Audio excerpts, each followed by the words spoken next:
দক্ষিণ এশিয়ায় ভারতের দাদাগিরির যুগ শেষ। এবার সাফ চ্যাম্পিয়নশিপ টুর্নামেন্ট এগোবে বাংলাদেশকে ঘিরেই। দক্ষিণ এশিয়ার ফুটবলে নিজেদের অপরিহার্য ভাবতে অভ্যস্ত ভারত এবারও পুরনো সুরে কথা বলতে শুরু করেছে। কখনো নিরাপত্তার অজুহাত, কখনো রাজনৈতিক ইঙ্গিত। বাংলাদেশ সাফ চ্যাম্পিয়নশিপ আয়োজনের সম্ভাবনা সামনে আসতে না আসতেই ভারতের একাংশ উগ্র সমর্থক ও সংশ্লিষ্ট মহল প্রতিহিংসামূলক বক্তব্য ছড়াতে ব্যস্ত। কিন্তু বাস্তবতা হলো, মাঠের খেলায় আর দাদাগিরি দেখাতে না পেরে এখন তারা মাঠের বাইরের কথার লড়াই নেমেছে।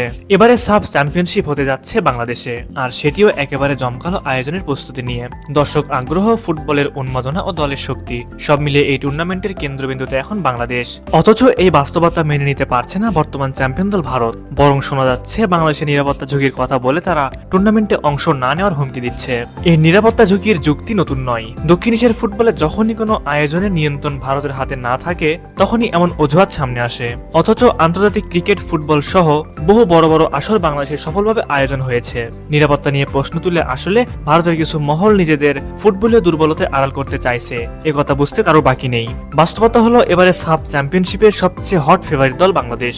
হামজা চৌধুরী, সমিত সোম, জামাল ভুঁইয়াদের নিয়ে গড়া এই দল মাঠে নামবে একটাই লক্ষ্য নিয়ে, তা হলো চ্যাম্পিয়ন হওয়া।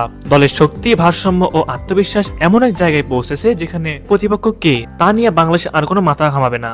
ভারত অংশ নিক বা না নিক, তাতে টুর্নামেন্টের গুরুত্ব এক বিন্দু কমবে না, বরং অনেকের চোখে সাফ হবে আরো মুক্ত ও প্রতিযোগিতামূলক। কারণ দীর্ঘদিন ধরে অভিযোগ আছে, প্রভাব খাটিয়ে সিদ্ধান্ত আদায়ে অভ্যস্ত ভারতীয় ফুটবল প্রশাসন দক্ষিণ এশিয়ার ফুটবলকে এগোতে দেয়নি। সেই জায়গা থেকে ভারতের অনুপস্থিতি সাফের জন্য নতুন সম্ভাবনা দুয়ার খুলতে পারে।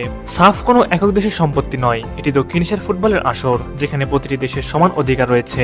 আর স্বাগতিক হিসেবে বাংলাদেশ এই আয়োজন সফলভাবে সম্পন্ন করার পূর্ণ সক্ষমতা রাখে।